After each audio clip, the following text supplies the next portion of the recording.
ክርስቲያን ነው። ያዳነውን ዶክተር ግን ሊገድል ይፈልግ ነበር። ነፍሳቸውን ማጥፋት ነበር የምፈልገው። እበቀላለሁ ነው የምትለው።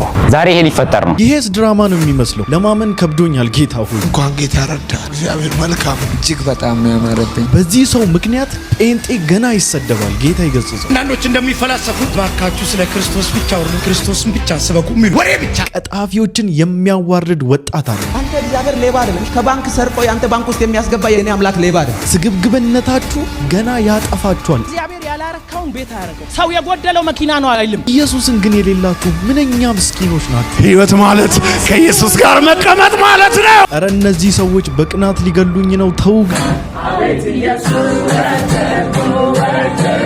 ጴንጤ የሚባል ሰው አይኑን ማየት አልፈልግም። ጴንጤ የሚባል ሃይማኖት እየመጣ ነው። ተጠንቀቅ። ነገር ግን እግዚአብሔር በምሕረቱ ባለጠጋ ስለሆነ ምሕረቱ ብዙ ነው፣ ምሕረቱ ብዙ ነው፣ ብዙ ነው፣ ብዙ ነው፣ ምሕረቱ ብዙ ነው፣ ብዙ ነው።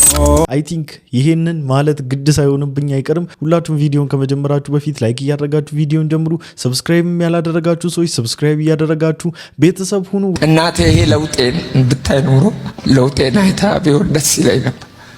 የእናቴ ስለኔ ስትጨነቅ ስለኔ ትንሽ የሚያሳዝነኝ ዮኒ ራሱ እያለቀሰ የሰማው ለውጤን አይታልኝ በሆነ እግዚአብሔር ደስ የሚለው በመጨረሻው ጌታን ተቀብላ ምናምን ነው እንትን ያለችው ያረፈችው። ትጨነቅ ነበር በአንተ ሁኔታ። በጣም ትጨነቅ ነው። ሁሉም ችለዋል ራሳቸውን።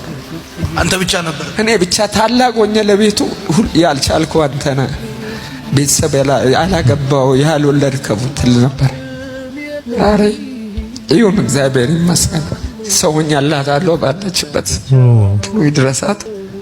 ደስ ብሎኛል ስለመጣ። እንኳን ጌታ ረዳ። እግዚአብሔር መልካም ነው። አሜን። ተሳክቶልኛል። ዋው እንዴት ደስ ይላል። በጌታ ምንም ድራማ የሌለበት ምንም ውሸት ያልቀላቀለ ሙሉን ነው በቃ አዳምጬ የጨረስኩት። በመልካም ወጣት ላይ የእግዚአብሔርን ክንድ የእግዚአብሔርን የምህረት ባለጠግነት እግዚአብሔር ለትውልዱ የሚራራና ልጆቹን የሚወድ አምላክ የማይተው የማይጥል ጌታ መሆኑን አይተንበታል። በቃ ኦ ማይ ጋድ እኔ አምላኬን አመስግኛለሁ። በግሌ እኔ ጌታዬን አመስግኛለሁ። ውድድ አድርጌዋለሁ። ይበልጥ እንደወደው አድርጎኛል።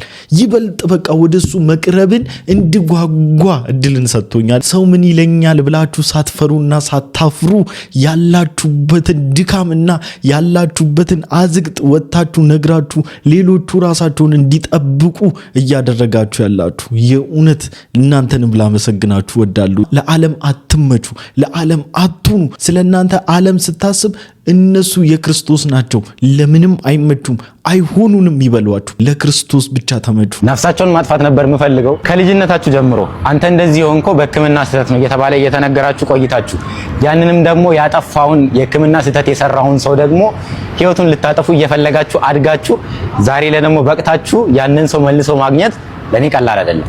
በቃ የሆነ ቀን እበቀላለሁ ነው የምትለው። ዛሬ ይሄ ሊፈጠር ነው። ዛሬ እንግዲህ ከ20 ምናምን ዓመት በኋላ ከዚህ በፊት ለዚህ ጤና መቃወሴ ለእንደዚህ አይነት ሁኔታ ተጠያቂ ያደረገ የነበረውን ሰው ዛሬ ላገኘው ነው። ይህ ወጣት ከ20 ዓመት በፊት ሰገራንና ሽንትን መቆጣጠር በማይችልበት አይነት ህመም ተጠቃ ወንድማችን ነው። በጣም ሙዱ የማከብሮ በአምላኬን የማመሰግንበት የሚገርም ወንድም ነው።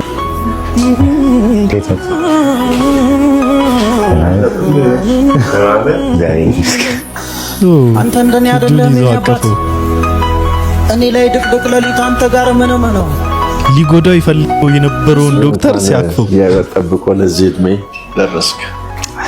በጉርምስና ጊዜ ወይ ጩቤ ይዘህ መጥተህ ወይ ሽጉጥ ይዘህ መጥተህ ልትገል ነበር ማለት። ስላዳኑኝ አመሰግናለሁ። ስላዳኑኝ አመሰግናለሁ። ማይ ጋድ that's all I can say. I think ያኔ ስለገደሉኝ ልግደሉት ነበር አላማዬ፣ ግን አሁን ስላዳኑኝ አመሰግናለሁ። you deserve maybe ያንን ሰርጀሪ ባይሰሩ ኖሮ በረከት አሁን ላይ ያለውን ተጽዕኖ አይፈጥርም ነበር። አሁን ላይ ያለው ኢንፍሉዌንስ በእነዚህ 2 ቀናት በዚህ ሶሻል ሚዲያ ላይ እጅግ በጣም መነጋገሪያና በጣም ብዙዎችን ያስደነቀና ብዙዎች ጋራ መነጋገሪያ የሆነ ታሪክ ነበረና በዚህ መልኩ እንግዲህ ለበቀል ይፈልገው የነበረው ዶክተሩ ፋይናሊ ህይወቱን ያተረፈለት እንጂ ህይወቱን ያበላሸ ዶክተር አለመሆኑን አውቆ ይህ ክርስቲያን በክርስትናውም ደግሞ ጠንካራ ለብዙ እህቶች ለብዙ ወንድሞች ደግሞ ሞቲቬሽን የሆነው ወንድማችን ለረጅም ዓመታት ለበቀል ይፈልገው ከነበረው ዶክተር ጋር በዚህ መልኩ እርቅ አድርጎ ይቅርታ ጠይቆ በእንባ ተራጭተው በዚህ መልኩ ተለያይተዋል ማለት ነውና ነገሮችን ተቻኩለን ዲሲዥን ውስጥ ከመግባታችን በፊት ተረጋግተን አስበን ባክግራውንዶቻቸውን አጥንተን ምን አይነት ስህተት እንዳለበትና ምን ያልተግባባ ነገር እንዳለ አይቶ ነገሮችን ለመፍታት መሞከር መልካም እንደሆነና በቀል ለነገሮች ሁሉ መብቴ እንዳይደለና እንዳልሆነ ከዚህ ወንድማችን ተምረንበታልና ቤኪዬ እንኳን ጌታ ረዳ እንኳን ኖርክልን እንኳን ተረፍክ። መጽሐፍ ቅዱስ አንዳንዶች እንደሚፈላሰፉት እባካችሁ ስለ ክርስቶስ ብቻ አውሩ ክርስቶስን ብቻ ሰበኩ የሚሉ ክርስቶስ መሰበክ ማለት የክርስቶስ ወሬዎች ሁሉ የክርስቶስ ትምህርቶች ናቸው። ፓኬጅ ስለ ልብስ ስተነብይ የክርስቶስ ትምህርት፣ ኢየሱስ ስለ ልብስ ስለምትበላው ስናገር የክርስቶስ ትምህርት፣ ኢየሱስ እንጀራ አባስቶ አደንግጥ በ3 ጥቅስ አስተያየት አይሰጥም ወንድም ሙሉ ነው የሚነበብ የክርስቶስ ትምህርት ማለት ሂሊንግ ነው። ወሬ ብቻ በሽተኛ ሲሆን አጋንንት ሲወጥ ያ ነው የክርስቶስ ትምህርት። የክርስቶስ ትምህርቶች ፓወርለስ ስፒቾች አሉ። ፓወር አላቸው። እንደው መቼ ነው እዛ ቸርች ተረጋግታችሁ ቃል የምትሰሙ? ፓወር ካለ ተረጋግታችሁ ሰሙ። ዊዛውት ፓወር ነው ቁጭ ብለን የምትሰሙ። ይህ ግለሰብ የመጽሐፍ ቅዱስ ዕውቀት የክርስትናን ባክግራውንድ በቅጡ የተረዳ ሰው እንዳይመስላችሁ። አንድ የተረዳው ነገር እንዴት ቢዝነስ መስራት እንደሚችልና እንዴት ደካማ የሆኑ ክርስቲያኖችን ሲያገኝ ማኒፑሌት አድርጎ ከኪሳቸው ያለው ገንዘብ ማውጣት እንደሚችል ግን ጥበብ አለው፣ ያቅበታል። እንዴት አድርጎ ገንዘብን ሰብኮ ገንዘብ ማግኘት እንደሚችል በደንብ ጠንቅቆ የሚያውቅ ሰው ነው። ወንጌል ስለ ክርስቶስ ነው አትበሉ። ምንም ቢሆን መጽሐፍ ቅዱስ ማዕከል የሚያደርገውና የመጽሐፍ ቅዱስ ዋነኛው አጀንዳ ክርስቶስ ኢየሱስን ማግኒፋይ ማድረጉን የምንዘነጋና የምንረሳ አይመስለኝም። እግዚአብሔርን የማይፈሩ ሰዎችን የሚከተሉ ግለሰቦች ምን አይነቶቹ መሰሏችሁ? ሆዳደሮችና በስንፍናቸው የሚመኩ በስንፍናቸው ራሳቸውን የሚያደንቁ የታምራት ተጠባባቂዎች ናቸው። ስለነዚህ ደግሞ አንድ ወንድማችን እንደዚህ ብሎ ይነግራቸዋል። አንተ እግዚአብሔር ሌባ አይደለም። ከባንክ ሰርቆ ያንተ ባንክ ውስጥ የሚያስገባ የኔ አምላክ ሌባ አይደለም። ወጋውልህ ሰማይ እግዚአብሔር አንተ ለመባረክ ከፈለገ ሰው ይሰጣል እንጂ ከባንክ ሰርቆ ባንክ ውስጥ አስገባ።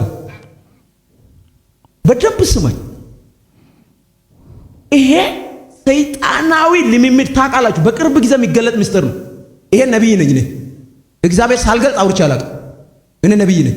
እንደዚህ አይነት ልምምድ የሚያገለግሉ አገልጋዮች ምስጢራቸው በቅርብ ጊዜ ሲገለጥ እናንተ ታላችሁ። እግዚአብሔር አይደለም። እኔ ደግሞ ሐሰተኞች እዚህ ምድር ላይ ቆሞ ትውልድን እያስጨነቁ እንዲኖር አልፈቅድም። ታይትላቸው ተመሳሳይ ነው። ፕሮፌት፣ አፖስትል ምናምን ይባላሉ። ነን ካላችሁ እንደ ፍሬያችሁ መዝነናችሁ መሆን አለመሆናችሁን እንለይላችኋለን። ምክንያቱም እኛም እናንተ ተቀበለን የምትሉት መንፈስ ቅዱስ እኛ ጋራም በኃይል ስላለ ማለት ነው። የታይትላችሁን ጉዳይ ችግር የለውም። ራሳችሁን በዚህ ልክ መለየት የማትችሉ ከሆነና ራሳችሁን ለይታችሁ እነኚህን ሐሰተኞችንና ቀማኛዎችን ለእናቶች፣ ለአባቶች፣ ለልጆች፣ ለትውልድ በአጠቃላይ ከማይራሩቱ ራሳችሁን ሰፓሬትሊ እንድናያችሁ ካላደረጋችሁ ጭፍልቅ አድርገን አንድ ላይ እናንተም ናችሁ እንላችኋለን። ስግብግቦችን የሚገልጡ አገልጋዮች ያስፈልጉናል። ምን ታስባላችሁ? እግዚአብሔር ያላረካውን ቤት አያረከውም። እናንተ ደካሞች ያለ ሸክማችሁ የከበደ ማረፍ የምትፈልጉ የትኛውም እምነት ውስጥ ኑ፣ ወደ እኔ ኑ። አዩ ወደ አጎት ብትሄድ ረፍት የለም፣ ወደ ትምህርት ቤት ረፍት የለም፣ ወደ ሆነ ነገር ረፍት የለም። እኔ ጋር ስትመጣስ አሳርፋለሁ። ትዳር ያላረፈ ብዙ ሰው አለ፣ በስራ ያላረፈ ብዙ ሰው አለ። ሰው ሲኦል ነው አይሞላም። ሁሌ ይላሉ ትልቅ ጉድጓድ ውስጥ ሄዳችሁ ድንጋይ ብትወረውሩ ድምፅ አሰሙን ትሰማለህ። እንደ ድንጋይ አይነት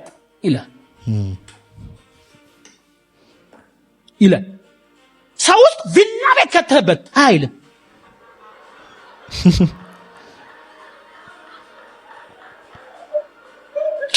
መኪና ወርውረህበት ለሌላ ይቀላውጣ። ለምን? ሰው የጎደለው መኪና ነው አይልም። ሰው ቤት ጎደለው አይልም። የእግዚአብሔር ክብር ጎሎታል። ያ ክብር ሲገባ ይሞላችኋል።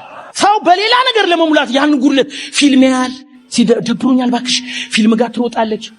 ዶክተር አባባሌ ከዛ በኋላ ድራማ ታያለች፣ ከዛ በኋላ ተከታታይ ታያለች፣ ከዛ በኋላ ዝንቅ ታያለች፣ ከዛ በኋላ ስንቅ ታያለች። አይሞላም። ይሄ ክፍቱ ቦታ በኢየሱስ ብቻ ነው የሚሞላው። እመነኝ። እግዚአብሔር ያላረካውን ቤት አያረከው። እግዚአብሔር ያላረካውን ቤት አያረከው። ምንድነው የሚያረካችሁ? እስቲ ንገሩኝ። ዛሬ የመጨረሻው የሳቲስፋክሽን የእርካታ ጥጋችሁ ምንድነው? ወደ ቤተ ክርስቲያን ስትሄዱ ኤም አድርጋችሁ አጀንዳ አድርጋችሁ በህይወት ምልልሳችሁ ውስጥ ዋና አጀንዳችሁ ያደረጋችሁትና ፕራዮሪቲ የምትሰጡት ጉዳያችሁ ምንድነው? ብዙ ነገር ኖሯችሁ፣ ብዙ ነገር ደርድራችሁ፣ ብዙ ነገር አካብታችሁ፣ ብዙ ነገር ቆልላችሁ በእነዚህ ነገሮች ሁሉ ሳቲስፋይድ ካልሆናችሁ የእግዚአብሔር ክብር ጎሏችኋል። ይህም የእግዚአብሔር ክብር ክርስቶስ ኢየሱስ ይባላል። ይህን የምነግራችሁ በቤተ ክርስቲያን ውስጥም ቁጭ ብላችሁ የምድራዊ ነገርን ለማግኘት የምትቋምጡ እንዲሁም ደግሞ ከክርስቶስ ውጪ ከቤተ ክርስቲያን ውጪ ሆናችሁ ክርስቶስ ኢየሱስን ባለማወቅ የምድርን ነገር እያሳደዳችሁ እየተቅበዘበዛችሁ ላላችሁትም ጭምር ነው። ኢየሱስ ክርስቶስ ከሌለበት የትኛውም ህይወት አይደለም። እኛ ቤት ውስጥ እኛ ለማግኘት አይደል አግኝተንም እንሸሸጋለን። ሲናገኝም ሰው የጠፋ ይልናል። እንደውም ስታገኙ አደባባይን ፍሩ። ሰዎች ሲያደንቋችሁ አደባባይን ፍሩ። ሰው ሁሉ መስማት ሲጀምራችሁ አደባባይን ፍሩ። እንደውም ሰው ሁሉ ስማችሁን ሲጠራ ከአደባባይ በላይ ጓዳችሁን ምረጡ። ጓዳ ምረጡ።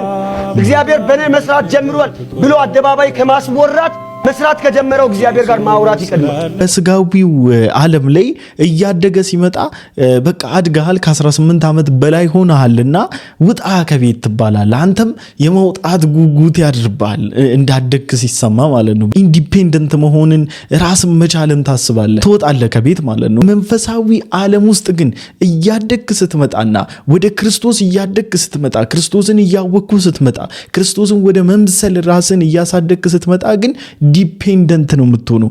ይህም ዲፔንደንሲ ደግሞ ወደ ቤተሰብ አይደለም የሚሆነው። ይልቁንስ አጥብቀ ወደ ቤተ ክርስቲያን ትጠጋለህ። ይልቁንስ አጥብቀ ክርስቶስ ላይ ዲፔንድ መሆን ያለ እርሱ መኖር እንደማትችል ፊል ማድረግ ትችላለህ። እውነቱ ይገባሃል ያለ እርሱ ምንም እንዳልሆንክ። ግን በስጋዊ ህይወት ስታድግ ግን ያለ ቤተሰብ ምንም ነኝ ብላ አታስብም። ህይወት ይቀጥላል ከቤተሰብ ውጪም። በነገራችን ላይ ዛሬ ቤተሰቦቻችን የምንላቸው በቃ እድሜም አለ ምናምን አለ ምንም አለ ብዙ ነገር አለ። የጌታ ፍቃድ ነው። ወደ ጌታ ይሄዳሉ፣ እኛም እንሄዳለን። በነገራችን ምንም ጋራንትድ አይደለንም። ፉሊ ጋራንትድ ሆነ ዲፔንደንት ጥገኛ ልትሆን የምትችለው ጌታ ላይ ብቻ ነው። ስለዚህ ሰው እያደገ ሲመጣ ይልቁንስ ወደ ጌታ ይጠጋል። ሸሸግ ማለት እንዲለማመዳል። ጴንጤም ባለ ሃይማኖት እየመጣ ነው። ተጠንቀቅ ሆነ ወሬው። ተጠንቀቁ እየመጡ ነው አሉ። መቼም ማአት ነገር ነበር የሚወራው። ከኮርኒስ ገንዘብ ያወርዳሉ ይባላል። ክርስቶስ ከኛ ይወለዳል ብለው ማአት ነገር ያደርጋሉ ይባላልና አደራ እንባል ነበር። በቃኛ ወላጆቻችን አሁን አደራህን እንዳታዋርደኝ አደራ።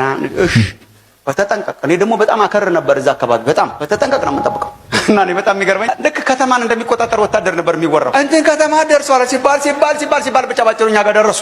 3 የሃይ ስኩል አስተማሪዎች ተመድበው መጡኛል። 2 አስተማሪዎች ናቸው፣ አንዷ የላቦራቶሪ ቴክኒሻን ናት። እነዚህ ናቸው ተባለ። እኔ እንደው የእውነት ለመናገር ትክክለኛ ሰው አይመስሉኝም ነበር። የተወራው ወሬ በጣም መጥፎ ነውና ሰው ናቸው። እንዲያውም አንደኛው በጣም የኬሚስትሪ አስተማሪያችን ነበር። በጣም ጎበዝ ከመሆኑ የተነሳ እሱን መሆን ያምረናል። ግን ደግሞ ሃይማኖቱ በጣም እና በቃ እንደዛ አይነት ስራቸው ጎበዞች ናቸው። ግን ይሰደዳሉ። ማንም አይጠጋም። እንዳትጠጉ እንባላለን። እኛም ተጠግተን አናቅም። ሰላም አትልም።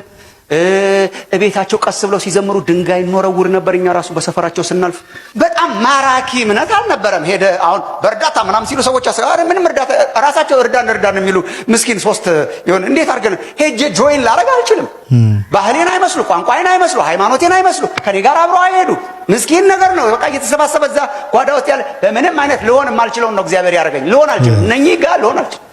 የሚማረክ ነገር ምንም የለም። አሁን እኮ ምንም እግረ መንገድህንም ቸርች ልትገባ ትችላለህ። ያ እግረ መንገድህም እግረ እጅህም የምትገባበት አይደል? ምንም የምትገባበት የሆነ ምስኪን ነገሮች ናቸው የሚታሰሩ የሚፈቱ። እንዴት አድርገህ ነው ጆይን የምታረግ? መጽሐፍ ቅዱስ ካሉ እነሱ ስለሚሆኑ ቶሎ ብለህ ትላለህ። ኢየሱስ ይላሉ እንዳትከራከር። ኢየሱስ ካሉ ቶሎ ብለህ ጴንጤ ሲመጣ ራናዌ ብላችሁ አታውቁም? ጴንጤ ሲባል እኔ በጣም ነበር የምጠላው። ኦነስትሊ ስነግራችሁ እንዲህ ከአፌ አውጥቼ ምናምን እንዲህ ተቃውሚያቸው ምናምን አላውቅም። ያኔ ግን በጣም ነው የምጠላው። በቃ መሆን አልፈልግም ነበረ። ነገር ግን በቃ ተያዝኩ። የትም ማምለጫ የለኝም። የት ሄዳለሁ? እኔ ጓደኛዬ ቀረብ ብሎ ምናምን ነገር ሲነግረኝና መጽሐፍ ቅዱስ እንዳነብ እድልን ሲሰጠኝ ምናምን ነገር በጣም በከባድ መጸየፍ ነበረና ግን እንደዛም ሆኖ በደንብ ጠንከር ብሎብኝ ጓደኛዬም እንድረዳም ደግሞ መንፈስ ቅዱስ ያዝ አድርጎኝ ልቤ ውስጥ ኢየሱስን ቅርቅር አደረገው። እንግዲህ ወዴት አስወጣዋለሁ? ምንም ማድረግ አይቻልም። ሰው መሆን የገባኝ ኢየሱስ ወደ ህይወቴ ከገባ በኋላ ነው። ማለት የኖርኩት በማን እንደሆነ የገባኝ እኔ በፊት በቃ በቤተሰቦቼ በሚያበሉኝ በሚያጠጡኝ ባለበሱኝ ከብርድ እንድጠበቅ ክረምት በመጣ ቁጥር ጫማ ባጫምቱኝ ጃኬት በደረቡልኝ መስሎኛል። ለካ በምህረቱ እንደኖርኩ ነው የገባኝና ኢየሱስ ጌታ ነው። አረ እነዚህ ቤተሰቦች በቅናት ሊገሉኝ ነው። አቤት ኢየሱስ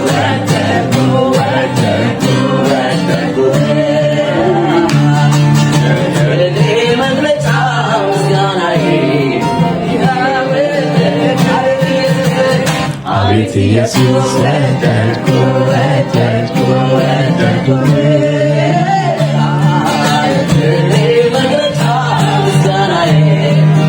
ኢየሱስ ጌታ ነው። አሜን። በቃ ቀናለሁ። ለምን እንደሆነ አላውቅም። የክርስቲያን ቤተሰብ ሳገኝ እቀናለሁ። ጌታን እቀናለሁ። እንደነገርኳችሁ ነው። እኔ በክርስቲያን ፋሚሊ ውስጥ አይደለም ያደግኩት ምናምን አጎቶቼ ምናምን ናቸው። በእርግጥ ግን አላደግኩም በክርስቲያን ፋሚሊ ውስጥ እና ቀናለሁ። ስቲል ነው ቀናለሁ። በቃ ምን ማድረግ አልችልም። ማለት አይ ሆፕ እንግዲህ እኔ ትዳር ኑሮኝ ቤተሰብ ስመሰርት ግን በጣም ከባድ የወርሺፕ ቤት እንደሚሆን የኔ ቤት ከባድ የአምልኮ ቤት እንደሚሆንና በጣም ብዙ ሰው ጌታን የሚቀበልበት በጣም ብዙ ምርኮ የሚበዘበስበት ቤት እንደሚሆን ብዙ ሰው ጨንቆት መጥቶ ቤቴ ሲገባ እርፍ የሚልበት ቤት እንደሚሆንና ትዳር እንደሚሆን አልጠራጠርም። እበቀለዋለሁ። ይሄን ናፍቆቴን እበቀለዋለሁ ብዬ አስባለሁኝና እድለኞች ናቸው። በቃ ፕሮቴክት ዩር ፋሚሊ ባይ ኤኒ ኮስት። በክርስቲያን ቤተሰብ ውስጥ ካላችሁ ባይ ኤኒ ኮስት መንፈሳችሁን ጠብቁት። እድለኞች ናችሁ። እናንተ በክርስቲያን ቤተሰብ ውስጥ አድጋችሁ ደግሞ ጥጋብ የሚላችሁ አንዳንድ ወጣቶች አደብ ግዙ። እኛ በቅናት ያበድን እናንተ ዛ ትመጸዳደቃላችሁ እንዴ? ወይ ንቀያየር ቦታ። ኢየሱስ አምላክ ሰው የሆነበት ሚስጥር ብንማረው ገብቶን የማንጨርሰው ትልቅ ፍቅር ነው። ጊዜ የማይገደብ አምላክ ሰማይ ምድርን የፈጠረ በአንዲት ትንሽ ወጣት እጅ ላይ ታቀፈ። እድሜው ቁጥር የሌለው አልፋ ኦሜጋ 1 ዓመት 2 ዓመት 12 ዓመት እየተባለ ተጠራ። መላእክቶች ቅዱስ ቅዱስ እያሉ የሚሰግዱለት ሊታይ በማይቻል ብርሃን ውስጥ በአርያም ያለው አሜን ለመላእክት ተገለጠ። አምላክ ሰው ሆነ። ሰው ብቻ አይደለም ግን የሆነው ከሰውም በምስሉ እንደ ሰው ተገኝቶ ራሱን አዋረደ። ከዛስ ምን ይላል? ለሞትም ይኸውም ሞት ብቻ አይደለም የሞቱ አይነት ሳይቀር ወንበዴ በሚሰቀልበት፣ ኃጢአተኛ በሚንጠለጠልበት፣ የተረገመ በሚሆንበት አኳኋን ወንበዴዎች በሚንጠለጠሉበት ስፍራ ኃጢአት የማያውቀው ኃጢአት ያላደረገው ኃጢአት በውስጡ የሌለው ስላንተ ስላንቺ በመስቀል ሞት ድረስ ምንድነው አለ ነው የሚለው። የመስቀል ሞት እንኳን ምን ያለ ሆነ ይላል። በአንዱ ያለመታዘዝ ብዙዎች ኃጢአተኛ ሆኑ። በኢየሱስ መታዘዝ እስከ ሞት ድረስ መታዘዝ እኔና እናንተ ምናምንበት እንጸድቃለን። አንድ ሰው አሜን ይበልኛ። የሱ መታዘዝ ነው ዛሬ የሰበሰበን። አሜን። አጨብጭቡለት ለዚህ ጌታ። ክብር ለኢየሱስ ይሁንለት። ኢየሱስ ስም ይጣፍጣል። ኢየሱስ ስም ይጣፍጣል። ኢየሱስ ስም ይጣፍጣል። ኢየሱስ ስም ይጣፍጣል። ስም ይጣፍጣል። ስም ይጣፍጣል። ስም ይጣፍጣል። ስም ይጣፍጣል። ኢየሱስ ስም ይጣፍጣል ብለን ዘምረን ነበረና በግዕዙ ደግሞ ኢየሱስ ስም ከጠውሜ ኢየሱስ ስም ከጠውሜ ስም ከጠውሜ ስም ከጠውሜ እያንን ዘምረን ነበር። አንድ ጊዜ ቢሾፍቱ ክርስቲያን ቲክታከሮች የክርስቲያን ኮንተንት ላይ የምንሰራ ያኔ ህብረቱ ከመበጥበጡ ከመበተኑ በፊት እዚህ ስንል ዘምረን ነበረና በጣም የሚገርም ድንቅ ጊዜ ነበር። ህይወት ማለት ከኢየሱስ ጋር መቀመጥ ማለት ነው። ህይወት ማለት ከኢየሱስ ጋር መዋል ማደር ማለት ነው። ሕይወት ማለት አገልግሎት አይደለም። ሕይወት ማለት በኢየሱስ እግር ስር መቀመጥ ነው። ቋሚ ጊዜ መውሰድ፣ ቋሚ የጸሎት ጊዜ፣ በቀን ውስጥ በተወሰነ ሰዓት ከሚስታችሁ ከባላችሁ ጋር የማትገናኙበት ከጌታ ጋር ብቻ የምትነጋገሩበት የራሳችሁ ኳይት ታይም፣ የጽሞና ጊዜ። ምን ማድረግ? ጌታን ለመፈለግ መቅጠማት፣ ጌታን ለመፈለግ ራስን ማዋረድ፣ ጌታን ለመፈለግ ቃሉን ማንበብ፣ መጸለይ። ሕይወት ማለት ካንተ ጋራ ያለኝ ኅብረት ነው በቃ። ምን ዋጋ አለው ሁሉም ሞልቶ በሕይወቱ እሱ አንተን ካጣ። አንተን ይዤ ተራ መሆን እኔ አልችልም። ውስጤ ያለው ያንተ መንፈስ ቀልድ አይደለም እያለ ይዘምራል። ሰው ያለ ኢየሱስ ባዶ ነው። እንደ ጥንቱ ኢየሱስ ኢየሱስ ያሰኘኛል። ፍለጋዬ ከትላንቱ እጅግ ብሷል። ፍለጋችንን ያብዛልን። በቃ እሱም መፈለግ እሱም መናፈቅን በልባችን መንፈስ ቅዱስ ይጨምርልን፣ ይሙላን፣ ይቆጣጠረን። በቃ ከእርሱ ጋር ኅብረትን ማድረግ ውድድ እያደረግን የምናደርገው የዕለት የዕለት ተግባራችን ይሁንልን። እግዚአብሔር ይርዳን። እግዚአብሔር በዚህ ይባርከኝ። እግዚአብሔር በዚህ ይባርካችሁ። በቃ አንድ ወንድማችን እጅግ በጣም በጠና ታሞ የነ መስፍንጉት ወንድም ታሞ ሲሰበሰብ የነበረው ገንዘብ ሞላና፣ ይሄን ስላችሁ ግን አሁንም ድጋፍ አታደርጉ ማለት አይደለም። ገንዘቡ ሞልቶላቸው በዚህ መልኩ ሲያመልኩ ነበር።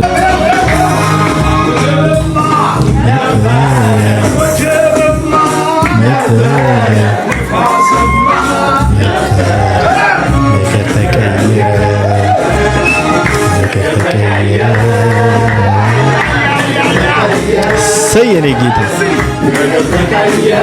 እግዚአብሔር ሐዘንን ወደ ደስታ ሲቀይር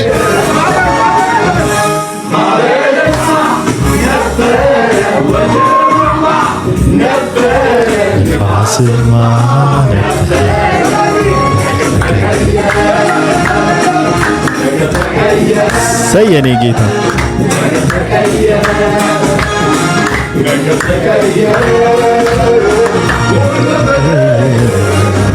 እግዚአብሔር ይመስገን ስላደረጋችሁ ትብብር ቴንኪው ልላችሁ ወዳለሁ። ጌታ እናመሰግናለን። ጌታን እግዚአብሔርን ነው ብላችሁ በጣም ነው ማከብራችሁ። ስለምትታዘዙ ያላችሁን ፍቅር ያላችሁ ሪስፔክት በመስጠትም በጸሎትም ስለምታግዙ በቃ ጥሪ አቅርበንላችሁ ስለማታሳፍሩን እናመሰግናችኋለን። ጌታ ኢየሱስ ክርስቶስ ዘመናችሁን ይባርክ። ማለት እውነተኛ ወንድማዊ ፍቅርን ከክርስቶስ የተማረውን ፍቅር ስለምታሳዩን ላመሰግናችሁ ወዳለሁ። ያው ካሜራው ትንሽ ዝቅ ስለሚለው ያልተመቸኝ ዝቅ ብዬ ነው። አሁንም ዝቅ ብዬ ላመሰግናችሁ ወዳለሁ። ቴንክ ዩ። ድሮ ስልክ ታስሮ ነበር። ገመዱን ፈልገን ሄደን እዛ ታስሮ ያ ጥሩ ዘመን ነበር። አሁን ደግሞ እኛ ነን የታሰርነው። ኢቭን አልጋችን ጋር አብሮ የሚተኛው። ይሄ ለምንድን ነው የሆነው ብላችሁ ስታስቡ እንዲሁ አንድ ያነበብኩት ታሪክ ገርሞኛል። በተለይ የ100 ዓመቱ ሴራዎች በሚል የቀረበ አንድ እንትን ነበረ። አሁን እየተጫወቱብን ያሉት አንደኛ አዲስ ልብስ፣ አዲስ ስልክ፣ አዲስ ጫማ፣ እነዚህን ነገሮች ካልገዛናቸው ከጓደኞቻችን ያነስን የወደቅን መጠቀሙን አይደለም መያዙ ላይ ነው ፍላጎታችን። ምንድን የሆነው ቁስ አምላኪዎች አደረገን። ይህንን ደግሞ ያደረገው ሰው በአሜሪካ ታሪክ ውስጥ የፕሮፓጋንዳ አባት የሚባለው ኤድዋርድ በርኒን የተባለ የሲመን ፍሩድ የእህት ልጅ ነው። እስራኤል አሜሪካ ጦርነቱ ውስጥ እንድትገባ ህዝቡን ቀስቅሶ በእውቀት ሳይሆን በስሜት በደመነፍስ፣ በእርግጥ እንስሳት በደመነፍስ ነው የሚያስቡት። እኛ የደመነፍሳችን መጠን ትንሽ ናት፣ ግን ያችን ትንሽ አባስተው ቁስ አምላኪዎች ነው ያደረጉን። ቁስ አምላኪዎች ነው። እና ያ ሰውዬ ሲናገር አሜሪካኖችን ለጦርነት አንቀሳቀሰ። በፕሮፓጋንዳውን አድርጎ የፕሮፓጋንዳ ንጉስ ተብሎ ነው የተሰየመው። በኋላ ይሄ በርኔ የሚባል የዘመናችን የቁስ አምላክ መሰረት የጣለ ደስታና ሰላም በገበያ ውስጥ እንደሚገኝ አድርጎ ያሳመነ የሸማችነት ባህል የገነባ መሐንዲስ ይባላል። እና ያደረገው ምንድነው? እሱ ዋና ቀመሮ ዓለምን የለወጠ ቁልፍ ሚስጥር አንድ ምርት ትክክለኛ ማንነቱን ጥቅሙን ሰውን በማስረዳት አትሞክር፣ ይህ ጊዜም ማጥፋት ነው፣ ውጤቱ ድካም ነው። ይልቁንም ተሰወረ ድብቅ ምኞቱን ጥልቅ ስሜቱን ፈልግና አግኘው ይላል። እንዲሁ በ1920 አካባቢ አሜሪካ ውስጥ ሴቶች አይመርጡም ነበር። እንደገናም ደግሞ አንድም ሴት ሲጃራ አታጨስም። ያነበብኩትን ነው። አንድም በኋላ ጦርነትን አሸንፈው ይሄ ሰውዬ የትንቦ ኦፍ አፍሪካ ባለቤቶች ጠሩትና የዓለም ግማሽ ህዝብ ከስተመራችን አይደለምና ወደኛ እንዴት ታመጣለህ ብለው ቀጠሩት። የዛን ጊዜ ሴቶች ንቅናቄ ነበር እና ሰልፍ ነበር። የመጨረሻው ሰልፍ የተደረገው ኒውዮርክ ላይ ነው። አይከን የሆኑ ሴቶችን ገንዘብ ከፈላቸውና እንትኑ ሰልፉን ሲመሩ ሲጃራ እንዲያጨሱ አደረጉ። አሁን ሲጃራ ለሴቶቹ ምን ሆነ? የእኩልነት፣ የአሸናፊነት፣ የድል አድራጊነት እንጂ ጉቦታቸውን፣ ሳምባቸውን እንደሚነካ አልተነገራቸውም። እና ህይወታችን በቁስ አምላኪዎች ነው ያደረገን ነው አይደለም? አዎ። አሁን እስቲ 16 17 እያለ ሞባይል እንትኖች የሚጫወቱብን ሰው ሰልፍ ምኖ ይሄ በእውቀት ሆኖ አይደለም፣ በደመ ነፍስ ነው የሚመራው።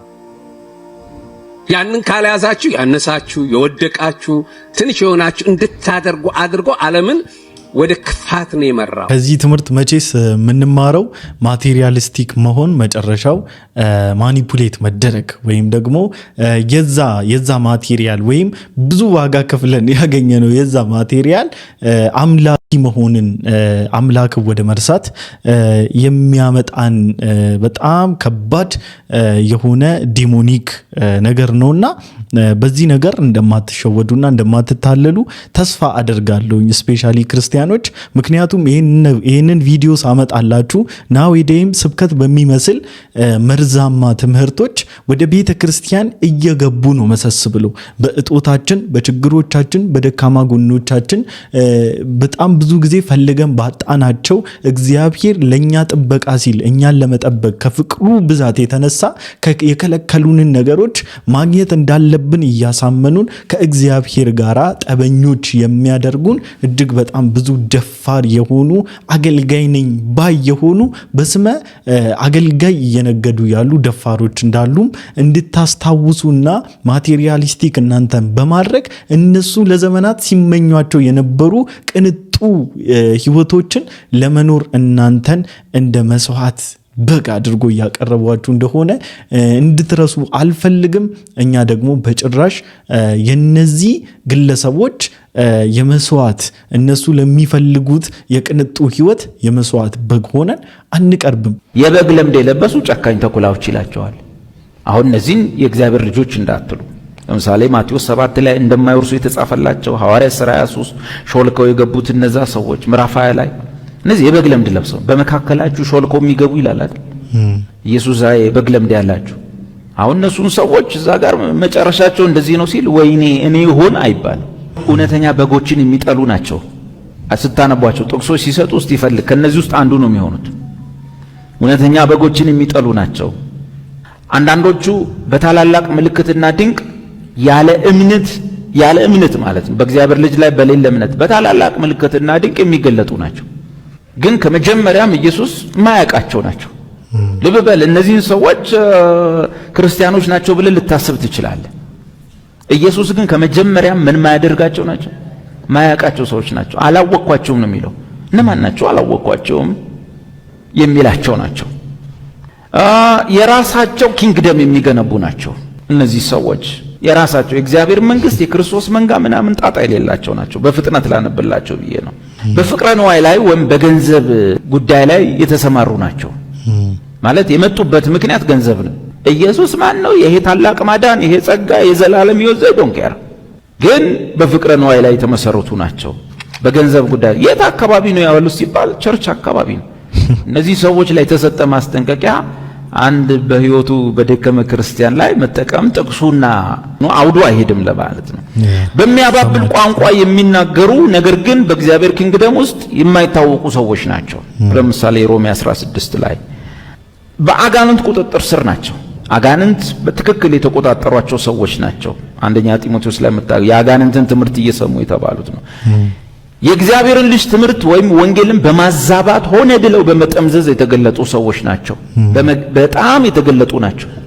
ሆነ ብለው አስበው የነ ጴጥሮስን አጥቢያ ቸርቾች የነ ጳውሎስን አጥቢያ ቸርቾች ለመበከል ተነጋግረው የገቡ ሰዎች፣ ተነጋግረው አድብተው አስልተው የገቡ ሰዎች ናቸው። የእግዚአብሔር ልጅ ትምህርት የላቸውም። የእግዚአብሔርን ቃል አስተምሮ የሚቃወሙ ናቸው። የእግዚአብሔርን የጸጋ ትምህርት በማዛባት የታወቁ ናቸው። እኛ ጸጋ ያድናል ስንል እዛ ጋር ቁጭ ብለው ተንኮል የሚሰሩ ሰዎች ናቸው። ጨርሶ የእግዚአብሔር ሰዎች አይደሉም። ማለት በወንጌል ያመኑ አይደሉም። ኃጢአተኛ መሆናቸው ተሰምቷቸው የመጡ አይደሉም። ልክ ጳውሎስ ጸጋው በእምነት ያድናል ሲል ወዲያውኑ ጸጋውን በዚህኛው ዓለም ባለው ሴሰኝነት ይቀይሩታል። ቀጥታ ሆነ ብለው ማለት ነው። ሆነ ብለው ሰው እኮ በህይወቱ የሚደክምበት ነገር አለ። እነዚህ ሰዎች ሆነ ብለው ትምህርቱን ለማስመታት የሚገቡ ሰዎች ተነጋግረው ነው ባይዘው የሚገቡት። እንደዚህ እንላለን እንገባለን፣ ልክ እንደዚህ ሲል እኛ እንደዚህ እናደርጋለን የሚሉ ሰዎች ለነዚህ አይነት ሆነ ብለው ይሄን የዳንበት ትልቅ ጸጋ ለማስመታት የሚገቡ ሰዎችን እንዴት ነው ቤተክርስቲያኑ ስላለ አንድ ክርስቲያን የምትጠቀሙት ማለት? ጥቅሶቹን በሙሉ በየቦታቸው ስታዩ በፍሬያቸው የሚታወቁ ሰዎች ናቸው። እነዛ ሰዎች ማለት ምንም አይነት የዳግም ልደት ፍሬዎች በእነርሱ ላይ የሌሉ ሰዎች ናቸው። ጌታ ኢየሱስ ክርስቶስ ዘመንን ይባርከው። ዲቫችን በጣም ክሊርና ግልጽ አድርገ በደንብ አድርገ ነግረህናል፣ አስተምረህናል። እንግዲህ የገባውና ላለመሸወድ ላለመበላት ይህ ዋጋ የተከፈለበትን ህይወት በእርያ ፊት መዘርጋት የማይፈልግ ሰው እንግዲህ ይህንን ትምህርት ለህይወቱ ስንቅ አድርጎ ይዘዋል ብዬ ተስፋ አደርጋለሁ። ማንኛውም ለዛሬ ይዤላችሁ የመጣሁት ቪዲዮ ይህን ይመስል ነበር። ሁላችሁም እንደተማራችሁበት ቁም ነገርም እንደጨበጣችሁበት ተስፋ አደርጋለሁ። በቀጣይ ቪዲዮ እስክንገናኝ ድረስ ሰላም ቆዩልኝ። ወዳችኋለሁ። ይመቻችሁ።